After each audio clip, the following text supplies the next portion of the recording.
الشيخ محمد بن عبد الوهاب ابن سليمان التميمي. بسم الله الرحمن الرحيم. اعلم رحمك الله أنه يجب علينا تعلم 4 مسائل. الأولى العلم. وکفى وسلام علی عباده الذین اصطفى. اما بعد، بات چل رہی تھی کہ علم کے مطابق عمل کرنے میں دوسری طرف سے جو رکاوٹ آتی ہے وہ شیطان کی ہے. شیطان. اور سورہ اعراف میں رب العالمین نے اللہ اکبر ارشاد فرمایا فاتبعہ الشیطان. ہم نے علم تو دیا لیکن شیطان نے اس کو اپنے فاتبعہ الشیطان شیطان نے اس کا پیچھا کیا. اور پیچھا کرنے کے بعد دیکھو شیطان اس کا پیچھا کیا.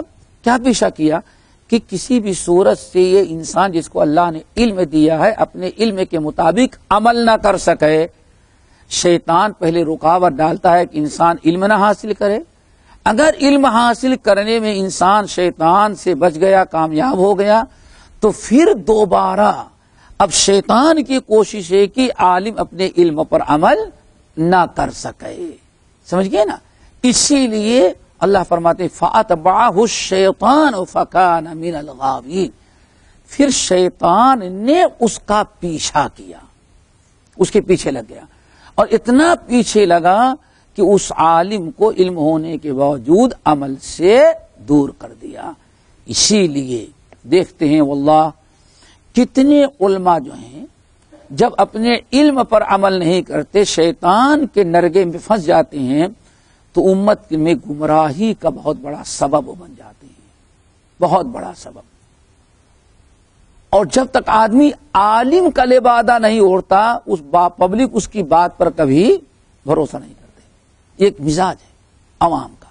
عوام عالم کی بات مانتی ہے تو شیطان ان کے پیچھے لگ جاتا ہے. اسی لیے شیطان کے بارے میں کیا کہا؟ وَيَصُدُّونَهُمْ لَيَصُدُّونَهُمْ عَنِ السَّبِيلِ.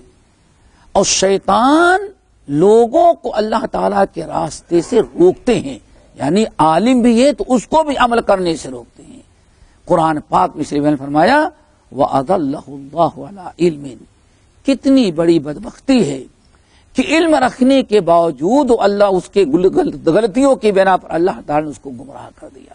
جب انسان علم رکھتے ہوئے ہدایت پر عمل نہیں کرتا، اپنے علم پر کے مطابق زندگی نہیں گزارتا، اپنے علم کو عمل میں نہیں لاتا، تو اللہ کے رسول اللہ تعالیٰ ارشاد فرماتے ہیں وَأَضَلَّهُ اللَّهُ عَلَىٰ. علم رکھنے کے باوجود اللہ تعالیٰ نے اس کو گمراہ کر دیا. اور پھر ایک چیز یاد رکھیے گا، جاہل کی گمراہی امت کو اتنا نقصان نہیں پہنچاتی جتنا عالم کی گمراہی لوگوں کو گمراہ کرتی ہے. اسی لیے ہمارے سلف کہتے تھے ہم تو ایسا عالم جو گمراہی کے راستے پر چلے جائے تو کہتے ہم تو ڈوبے ہیں صنم تجھے بھی لے ڈوبے. اکیلے نہیں بلکہ وہ ہزاروں کو گمراہ اور کرتا ہے. اس لیے نہایت خطرناک ہوتا ہے وہ وقت جب کوئی عالم بے دین اور بد عمل نکل جائے. اور آج آپ دیکھیں گے آپ کے بر صغیر میں جتنے گمراہ فرقے نکلے ہیں سب کے پیچھے کسی نہ کسی گمراہ عالم کا تھا. بلکہ کتنے تو ایسے تھے عالم نہیں تھے لیکن عالم کا لبادہ اوڑھا، اپنے آپ کو عالم ظاہر کیا اور اس کی باتوں میں لوگ آ گئے. اس اللہ تعالیٰ بلکہ ہمیں حدیث یاد آئی، نبی علیہ السلام نے ارشاد فرمایا انما اخشى علیکم، سب سے زیادہ مجھے جس چیز کا تم پر ڈر ہے وہ ایک تو ہے کہ انسان نفس کی پر بھی، دوسرے کل علیم اللسان، ہر وہ انسان جو زبان کا تو بڑا ماہر ہے، عالم ہے زبان کا بڑا ماہر ہے. کل منافق علیم اللسان. اللہ کے رسول منافق، ہر منافق جو زبان کا بڑا تیز و ترار ہو، یہ میری امت کو بہت نقصان پہنچائے گا. اور یہ کون سا ہے؟ وہی عالم ہے جو شیطان کے نرگے میں آ گیا اور شیطان اس کو گمراہ کر دیا ہے.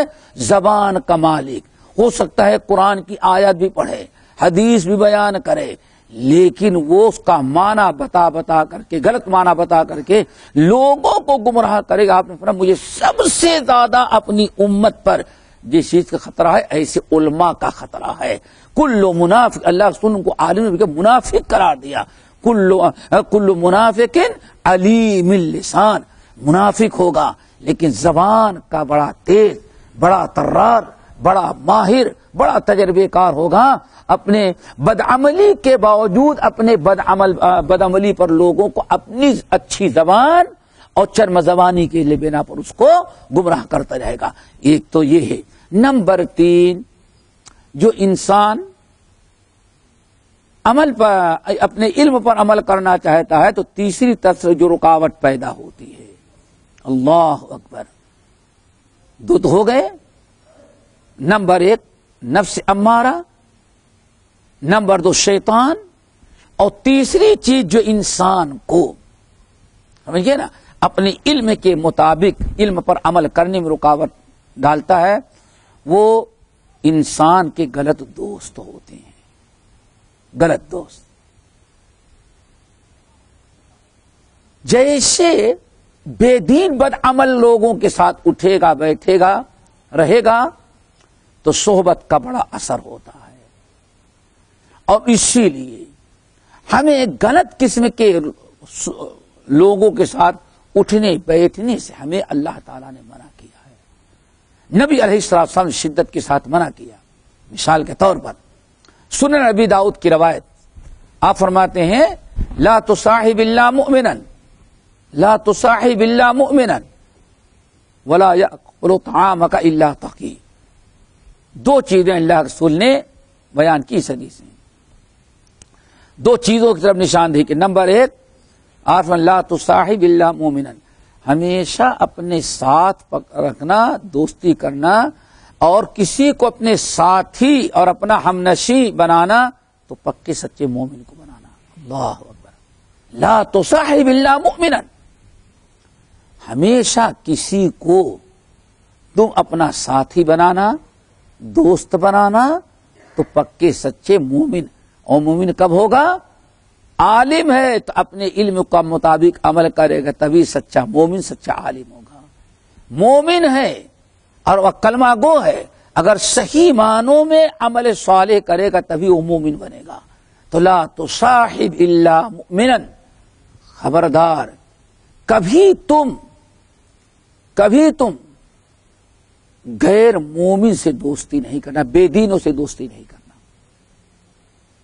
نمبر 2 ولا یأکل طعامک الا تقی، تمہارا کھانا بھی کھائے تو متقی پرہیزگار لوگ کھائیں. 2 چیزوں کی کتنی تاکید. لا تصاحب الا مؤمنا. کیوں؟ نبی علیہ السلام نے ارشاد فرمایا، یہ بھی سنن کی روایت، المرء علی دین خلیلہ، آدمی جس سے دوستی کرتا ہے، جن کے ساتھ اٹھتا بیٹھتا ہے، وہ بھی اپنے دوستوں ہی کے طور طریقے اور مذہب پر ہوتا ہے. جو چال چلن دوستوں کے ہوگے وہی وہ بھی کرے گا. اگر 10 دوست ہیں، 10 کے چال چلن غلط ہیں، اس میں ایک دیندار اگر بیٹھے گا، اگر ذرا وہ ان کی دوستی میں اگر یعنی ممکن ہے کہ ان کی دوستی کرے اور حق بات اپنے آپ پر قائم رکھ، اپنی ذمہ داری نہیں. ہم ان 10 بے دین دوستوں سے بے دینوں سے کے ساتھ بیٹھے ہیں کہ ان کو ہم سمجھائیں، ان کو تبلیغ کریں، ان کو دعوت دیں. اگر یہ نہیں، چلو بھائی ان کا دین ان کے ساتھ، ہمارا دین ہمارے ساتھ، دوستی نبھانا ہے. اللہ اکبر. اگر یہ رہا تو اللہ رسول فرماتے المرء علی دین خلیلہ، لوگوں آدمی اسی دین چال چلن پر چلتا ہے جس پر اس کی دوست چلتے ہیں. ایک چھوٹی سی مثال دیں. ایک عالم ہے، اگر وہ اس کے دل میں تقوی نہ ہو، 10 بے نمازی دوستوں کے ساتھ بیٹھے ہیں، اذان ہو گئی تو کیا کرے گا؟ وہ نماز کے لیے جائے گا؟ نہیں، کوئی بات نہیں، چلو نمازی دوست بیٹھے ہیں، نماز تو بعد میں بھی ہو جائے گی. دیکھیں، اور ایسے ہوتا ہے. اسی لیے اللہ رسول نے فرمایا دوستی کرنے کے پہلے دیکھ لو کہ اس کو کس سے تم دوستی کرو، اس کے دین، اس کا مذہب، اس کا عقیدہ، اس کے چال چلن، اس کے گفتار اور کردار کیسے ہیں، یہ سوچ دیکھنا ضروری ہے۔ ایک بڑی عجیب سی مثال ہے واللہ، اس مثال کو دیکھنے کے بعد تو شاید سب کے سمجھ میں آ جائے کہ کبھی انسان کو، ایک عالم کو اس کے عمل پر، یا انسان کو اپنے معلومات کے مطابق، دینی معلومات کے مطابق عمل کرنے میں جو رکاوٹ ہوتے ہیں، اس کے اپنے غلط دوست ہوتے ہیں۔ ایک چھوٹی سی مثال، آپ لوگ کیا سمجھتے ہیں، نبی کے بیٹا بالکل انگوٹھا چھاپ رہا ہوگا؟ کیا خیال ہے؟ نبی کا بیٹا کوئی جاہل رہا ہوگا؟ کیا نبی کو اپنی اولاد کی تعلیم و تربیت کی فکر نہیں ہے؟ نوح علیہ السلام کا بیٹا، نوح علیہ السلام کا بیٹا، اتنے جلیل القدر نبی، ان کا بیٹا اپنا لاڈلا پیارا بیٹا، جب طوفان آیا اور پانی، اللہ نے حکم دیا آسمان پانی اڈیل دے اور زمین پانی اگل دے، پانی ابل، دونوں طرف سے پانی ابل پڑا، فالتقى الماء ولا امر قد قدر، اللہ کے فیصلے کے مطابق اوپر کا اور نیچے کا پانی مل گیا، وفارت التنور، یہاں تک کہ جو تنور جل رہے تھے وہاں سے آگ نہیں، وہاں سے پانی ابلنے لگا۔ اب ایسے موقع پر نوح علیہ السلام کیا کیا؟ دیکھا کہ یہ بیٹا کافروں کا ساتھ دے رہا ہے، ابھی میرے ساتھ نہیں آ رہا ہے، کیا فرمایا؟ یا بنی ارکم معنا ولا تکن مع الکافرین، اے بیٹے ابھی بھی چاند سے کافروں کا ساتھ چھوڑ کر کے میرے ساتھ آ جا۔ اللہ، دیکھا آپ نے، غلط صحبت کتنی خطرناک چیز ہوتی ہے۔ یا بنی ارکم معنا، پیارے بیٹے، یا بنیا، پیارے بیٹے، لاڈ اور پیار بلا رہے ہیں، دلارے آج ابھی بھی چانس ہے، میرے کشتی پر سوار ہو جا، کافروں کا ساتھ چھوڑ دے۔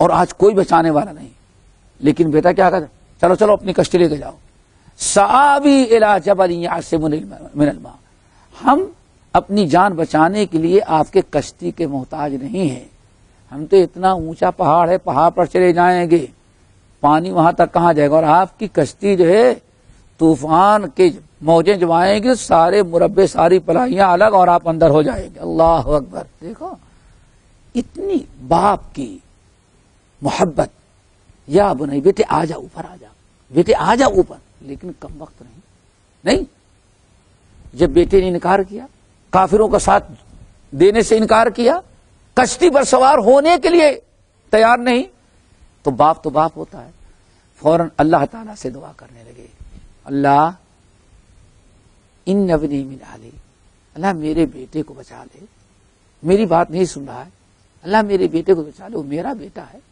ان ابنی من اہلی، میرا اہل ہے، اور آپ نے وعدہ کیا ہے کہ ہم بچائیں گے کہ آپ کے اہل کو، یہ میرا بیٹا، اللہ آپ دیکھو، خود ظالم نہیں بات سنا تو باپ کبھی اولاد کو نہیں بولتا، فوراً نوح علیہ السلام اللہ سے اپیل کرنے لگے، لیکن اللہ نے کیا جواب دیا؟ انہ عمل غیر صالح، نوح اس کو ہم نہیں چھوڑیں گے، اب صبر کرنے جائیں کشتی پر، اس کو ڈوبنے دیں، کیوں؟ انہ عمل غیر صالح، اس کا عمل درست نہیں ہے۔ نبی کا بیٹا کیا گھر میں رہ کر کے توحید کا علم نہیں آیا ہوگا اس کو؟ کیا خیال ہے؟ نبی کے گھر میں آئے تو سب کچھ بات نا، لیکن اپنے علم کے مطابق ایمان لا کر کے عمل کرنے کے لیے تیار نہ ہوا، ادھر باپ بیٹے کی گفتگو ادھر اللہ تعالی کی طرف رجوع کیا، وحال بینہم الموج فکان من المغرقین، نوح علیہ السلام رو رو کے دعائیں کرتے رہ گئے، موج آئی اور پتہ نہیں ڈوب کر کے کہاں چلا گیا۔ دیکھو بڑی پیاری بات کسی نے کہی، شیخ سعدی رحمت اللہ علیہ، اللہ پسرے نوح با بدا بنچست، خاندان نبوتش گم شد، سگے اصحاب کہف نے پے نیکا گرفت، مردم شد۔ کتنی عجیب سے مثال دی شیخ سعدی نے. دیکھو ایک طرف اصحاب کہف کا کتا ہے, یہ چند نوجوان جب ایمان لائے, ان کا وفادار کتا جو تھا, اللہ ان کا وفادار کتا جو ہے, جب وہ لوگ چھپ کر کے بھاگنے لگے تو کافروں کے مجلس میں رہنے کے بجائے کس کا ساتھ دیا؟ وہ ایمان والے چند ساتھی جا رہے تھے پیچھے پیچھے. بہت واپس لوٹانا چاہا لیکن کتا واپس نہیں. جب وہ غار میں گھس گئے اصحاب کہف تو وَقَلْبُهُمْ بَاسِطٌ ذِرَاعَيْهِ بِالْوَسِيدِ, غار کے منہ پر اپنا اس طرح سے اللہ اکبر پیر لمبا کر کے بیٹھ گیا نگرانی کرنے کے لیے. ایک کتا ہے, کتا ایمان والوں کی صحبت اختیار کیا. اتنے بڑے ملک کے اندر جہاں سارے کافر, لیکن اس کتے نے ساتھ کس کا دیا؟ ایمان. اور ادھر نوح علیہ السلام کا بیٹا نبی کے گھر میں رہ کر کے بھی کس کا ساتھ دیا؟ کافروں کا. ایمان والوں کا ساتھ نہ دیا. صحبت کس کی اختیار کی؟